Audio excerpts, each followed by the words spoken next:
Pernahkah kamu merasa buntu? Uang pas-pasan, masalah datang bertubi-tubi, dan rasanya semua pintu tertutup. Jangan khawatir, kamu datang ke tempat yang tepat. Kali ini, kita akan membongkar rahasia terdalam yang bikin hidupmu berbalik 180 derajat. Bukan sulap, bukan sihir, tapi ini adalah formula ajaib yang sudah dipraktikkan oleh para miliarder, orang sukses, bahkan tokoh-tokoh besar sepanjang sejarah. Penasaran kan? Sebelum kita bedah tuntas, coba deh komen di bawah. Apa masalah terbesar yang lagi kamu hadapi saat ini? Siapa tahu, setelah nonton video ini, masalahmu langsung dapat solusi. Jangan lupa like video ini, subscribe channel kita, dan nyalakan lonceng notifikasi biar kamu nggak ketinggalan rahasia-rahasia kehidupan lainnya. Yuk, langsung saja kita mulai. Bagian 1. Kekuatan tak terlihat di balik doa dan kasih sayang. Pernah dengar istilah energi positif? Nah, ini bukan cuma omong kosong. Ini adalah pondasi dari semua yang akan kita bahas. Seringkali, kita terlalu fokus pada hal-hal yang terlihat. Uang, jabatan, pencapaian. Padahal, ada kekuatan tak terlihat yang jauh lebih dahsyat, yaitu cinta, kasih sayang, dan doa tulus. Perjanjian 2 minggu yang mengubah hidupmu. Bayangkan ini, saya tantang kamu untuk melakukan sebuah perjanjian selama 2 minggu penuh. Ini bukan diet, bukan olahraga berat, tapi ini jauh lebih menantang dan berdampak. Selama 14 hari, dari kamu membuka mata di pagi hari sampai menutupnya lagi di malam hari, lakukan satu hal ini secara konsisten. Doakanlah setiap orang yang kamu temui atau pikirkan. Pagi hari, begitu bangun alih-alih langsung mengecek HP, pejamkan mata sejenak. Doakan keluargamu. Ya Allah, semoga keluargaku ini Engkau berikan keselamatan dunia akhirat. Engkau curahkan rahmat, kasih sayang, dan cintamu kepada mereka, serta Engkau berkahi rezeki dan hidup mereka. Lakukan dengan sepenuh hati, rasakan getarannya. Saat pergi kerja, sekolah, ketika kamu melangkah keluar rumah, doakan orang-orang di sekitarmu. Lihat tukang bakso di pinggir jalan, doakan dia. Semoga rezekinya berkah, jualannya laris. Lihat pengendara motor yang ugal-ugalan, alih-alih mengumpat, doakan dia. Semoga dia selamat sampai tujuan, terhindar dari bahaya dan diberi kesadaran. Ini bukan tentang menyetujui perilakunya, tapi tentang memancarkan energi positif di kantor, ke sekolah. Saat berinteraksi dengan rekan kerja atau teman, doakan mereka dalam hati. Semoga pekerjaan dia lancar, semoga dia diberikan kemudahan dalam segala urusannya. Bahkan jika ada yang menjengkelkan, jangan gosipkan. Justru doakan dia. Semoga dia diberikan petunjuk, diselamatkan, dirahmati, dan diberkahi rezekinya. Sebelum tidur, ingat-ingat siapa saja yang mungkin pernah berbuat salah kepadamu atau menyakitimu. Maafkan mereka sepenuh hati, lalu doakan mereka. Ya, bahkan mantan yang bikin kamu nangis semalaman itu. Doakan kebaikan untuknya. Contoh nyata dalam kehidupan sehari-hari. Bayangkan kamu sedang naik motor dan macet parah. Biasanya, kita akan menggerutu, mengumpat, atau paling tidak mengeluh dalam hati. Tapi dengan perjanjian 2 minggu ini, kamu akan mengubahnya. Setiap melihat pengendara lain, setiap mobil di depanmu, setiap orang yang kamu lewati, dalam hati kamu berucap, Ya Allah, semoga mereka semua selamat sampai tujuan, rezeki mereka lancar, dan Engkau berkahi hidup mereka. Apa yang terjadi? Aura positifmu akan memancar.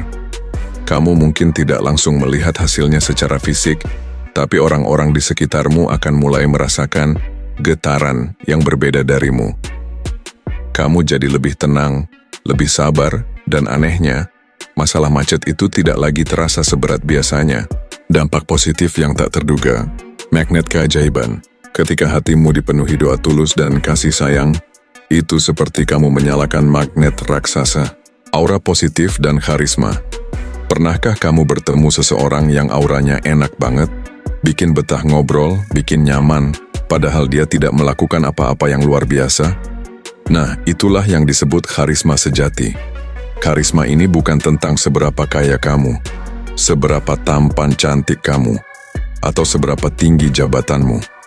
Karisma sejati itu lahir dari hati yang penuh cinta dan welas asih. Ainur Rahmah. Contoh, seorang kasir di supermarket yang selalu tersenyum tulus dan mendoakan pelanggan dalam hati, meskipun pelayanannya cepat. Lama-kelamaan, orang akan merasa nyaman berbelanja di sana, bahkan mungkin rela mengantre lebih panjang demi dilayani olehnya. Ini bukan karena dia paling jago scanning barang, tapi karena auranya enak, keajaiban dalam situasi terjepit. Ketika kamu konsisten memancarkan energi positif, alam semesta akan merespons. Saat kamu dalam situasi terjepit, misalnya, uang tinggal 10.000 dan besok harus bayar sekolah anak, sementara kamu terus mendoakan kebaikan bagi semua orang, anehnya bantuan bisa datang dari arah tak terduga. Contoh, tiba-tiba teman lama yang sudah lama tidak kamu hubungi menelpon dan menawarkan proyek sampingan yang bayarannya langsung tunai. Atau tiba-tiba ada saudara yang datang berkunjung dan memberikan amplop berisi uang tanpa kamu minta. Ini bukan kebetulan.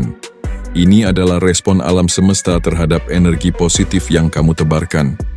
Ini adalah tenaga dalam yang jauh lebih ampuh daripada teknik persuasi termahal sekalipun. Praktik salam sejati. Salah satu cara sederhana mempraktikkan Ainur Rahmah adalah dengan mengucapkan salam, Assalamualaikum warahmatullahi wabarakatuh, dengan sepenuh hati. Bukan sekadar formalitas, tapi betul-betul menjiwai maknanya. Assalamualaikum. Ya Allah, semoga Engkau selamatkan orang ini dunia dan akhirat. Warahmatullahi. Ya Allah, semoga Engkau rahmati, sayangi dan cintai dia. Wabarakatuh. Ya Allah, semoga Engkau berkahi rezeki, keluarga, anak istri, ilmu dan hidupnya. Lakukan ini saat bertemu orang, mengangkat telepon, bahkan saat ingin bergosip, alih-alih menggosipkan, doakan dia. Ini akan mengubah getaran hatimu dan orang di sekitarmu. Bagian 2, menggenggam kekuatan ganda. Peaceful fighter. Kita sering berpikir, saya ini orangnya damai, kalem, sabar, atau saya ini orangnya ambisius, cekatan, tapi gampang marah. Padahal, hidup ini adalah tentang keseimbangan. 2 tipe karakter yang sering kita temui. Si damai, peaceful. Orang ini cenderung sabar, tenang, dan tidak gampang marah. Sisi negatifnya, kadang dia terlalu santai, cenderung kelemar-kelemar, malas, dan butuh dorongan ekstra untuk bergerak. Contoh, seseorang yang sangat sabar dalam menghadapi tekanan kerja, tapi jadi lambat dalam menyelesaikan tugas karena terlalu santai. Si petarung, fighter. Orang ini cekatan, agresif dalam mencapai tujuan, dan tidak mudah menyerah. Sisi negatifnya, dia sering tidak sabar, gampang mengomel, dan bisa jadi terlalu ngegas sehingga mudah burn out.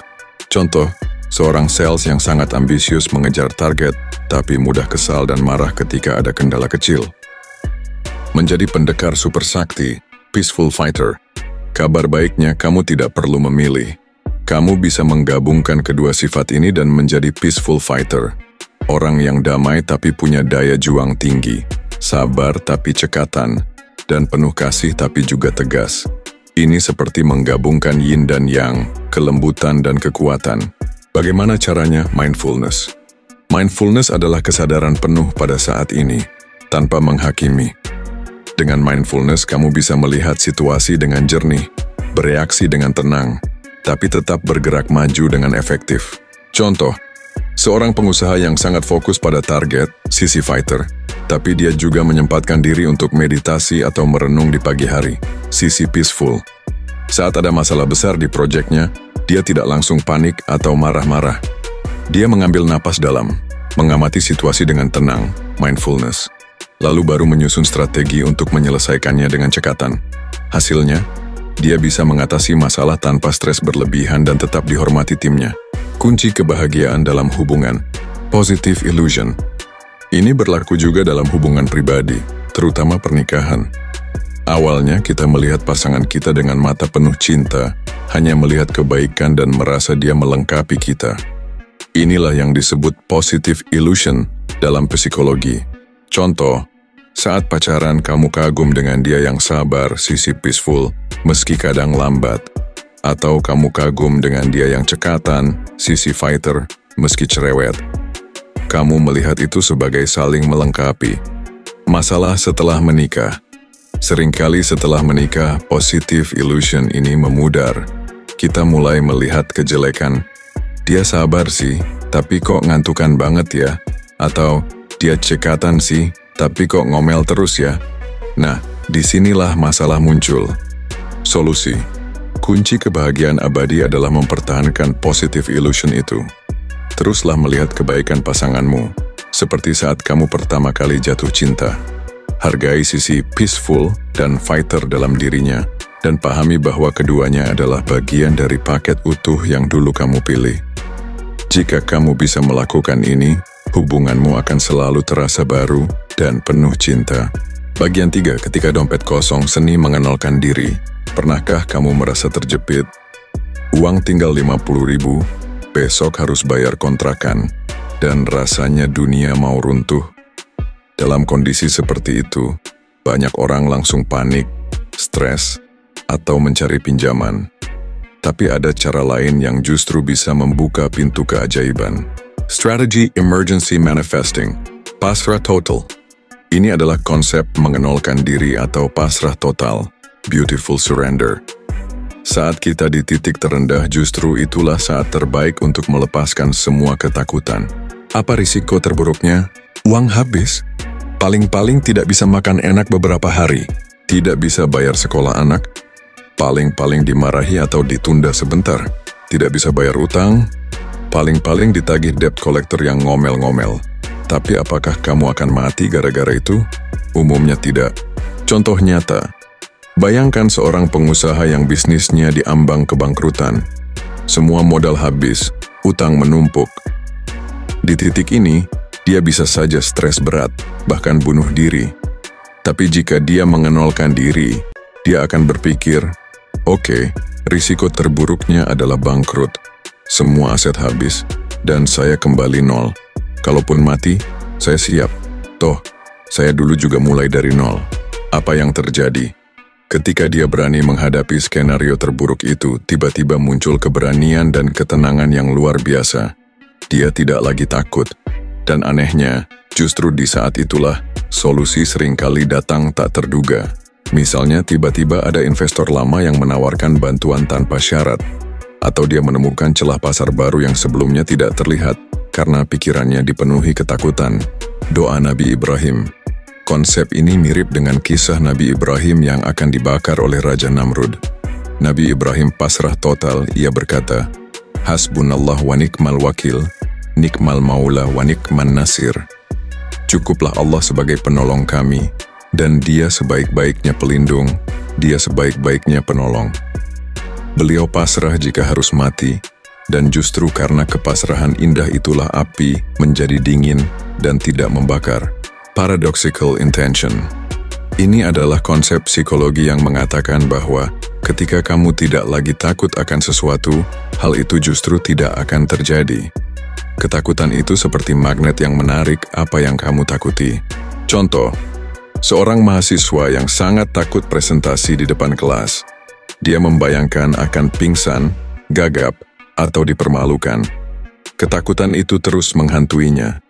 Tapi jika dia mengubah mindsetnya menjadi, oke, saya siap pingsan, saya siap kalaupun lupa materi. Kalaupun malu ya sudah, apa yang terjadi, terjadilah. Begitu dia menerima skenario terburuk, ketakutan itu justru hilang, dan dia bisa presentasi dengan lebih lancar dari yang dia kira. Bagian 4. Filosofi kepemilikan dan kehidupan yang abadi. Pernahkah kamu merasa punya uang banyak, tapi tetap khawatir kalau nanti habis? Atau punya rumah mewah tapi takut rusak atau dicuri? Ini semua berakar pada perasaan memiliki. Kita tidak memiliki apa-apa. Coba pikirkan ini. Kamu lahir ke dunia telanjang, tanpa membawa apa-apa. Kamu tidak punya uang, tidak punya pakaian, bahkan tidak bisa bicara atau berjalan. Lalu, kamu tumbuh, belajar, bekerja, dan mulai memiliki banyak hal. Uang, rumah, mobil, keluarga, ilmu. Tapi nanti, saat kamu meninggal, kamu akan kembali ke titik nol, tidak membawa apa-apa juga. Contoh, seorang karyawan baru yang baru saja mendapatkan gaji pertamanya. Dia merasa memiliki uang itu dan takut kehabisan. Bandingkan dengan seorang miliarder yang mungkin memiliki triliunan rupiah. Dia tidak merasa semua uang itu miliknya pribadi, melainkan titipan yang harus dikelola dan disalurkan untuk kebaikan sebanyak mungkin orang. Saya sendiri pernah berada di titik nol dalam rekening, dan saya tidak merasa panik. Karena saya tahu, saya tidak memiliki uang itu. Saya hanya diamanahi untuk mengelola dan membagikannya. Jika habis, berarti memang sudah waktunya untuk disalurkan, atau mungkin saya memang tidak membutuhkannya saat itu. Pentingnya, tidak takut kehilangan uang. Mengapa saya tidak takut kehilangan uang? Karena saya tidak merasa memiliki. Uang itu datang dari Allah, dan hanya dititipkan kepada saya untuk dikelola dengan baik, bermanfaat bagi banyak orang. Saya hanya hidup secukupnya dari titipan itu, sisanya untuk kebaikan bersama. Ini seperti air sungai yang terus mengalir dari gunung ke laut. Dia tidak pernah berhenti mengalir dan tidak pernah merasa memiliki air itu. Jika dia berhenti mengalir, dia akan busuk. Begitu juga dengan rezeki. Hukum alam semesta, memberi tanpa meminta balasan. Alam semesta ini mengajarkan kita tentang memberi tanpa pamrih. Matahari memberi sinar ke bumi tanpa pernah bilang, "Kamu berutang padaku." Itu memang tugasnya, kewajiban hidupnya untuk bersinar. Bumi menyediakan dirinya untuk diinjak, ditanami, dan menjadi tempat tinggal bagi manusia, hewan, dan tumbuhan. Dia tidak bisa membalas matahari, tapi dia memenuhi tugasnya. Tumbuhan menyerahkan dirinya untuk dimakan hewan dan manusia. Semua elemen alam semesta ini berfungsi dengan memberi dan tanpa merasa bahwa dia sedang memberi. Ini adalah watak asli alam semesta, watak kebaikan dan kasih sayang dari Tuhan. Bagian 5. Jalan keluar. Sejati, kembali ke nol dan meniru watak Tuhan. Hidup seringkali terasa rumit karena kita melawan hukum alam dan watak asli Tuhan. Kita ingin menerima, tapi enggan memberi. Kita ingin diberkahi, tapi enggan meniru sifat-sifat kebaikan, fana dan kesederhanaan. Kita semua fana, tidak ada yang abadi. Kita akan kembali menjadi nol. Jadi, mengapa kita harus merasa hebat, punya segalanya, atau tersinggung jika diremehkan? Harga diri itu sebenarnya berapa nilainya?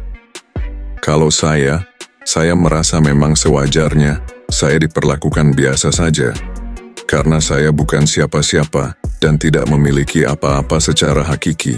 Ketika kamu menyadari bahwa kamu hanya dari nol dan akan kembali ke nol, hidup akan terasa ringan dan penuh kedamaian. Kamu tidak lagi khawatir, tidak lagi takut kehilangan, karena memang tidak ada yang bisa hilang dari sesuatu yang sejatinya bukan milikmu. Watak asli Tuhan, Ar-Rahman, Ar-Rahim, Al-Wadud, Allah, Tuhan semesta alam, memiliki banyak sifat indah, Asmaul Husna. Tapi yang paling inti adalah Ar-Rahman, Maha Pengasih, Ar-Rahim, Maha Penyayang, dan Al-Wadud, Maha Mencintai. Ini adalah 3 level cinta yang diberikan Tuhan kepada seluruh makhluknya. Contoh, kamu ingin mendapatkan kemurahan dari Tuhan, tapi kamu sendiri pelit, mudah marah, atau tidak punya empati pada sesama. Tentu saja itu tidak akan selaras. Jika ingin mendapatkan kemurahan alam, ikutlah watak alam. Jika ingin mendapatkan kemurahan Tuhan, ikutlah watak Tuhan. Tujuan sejati berbuat baik.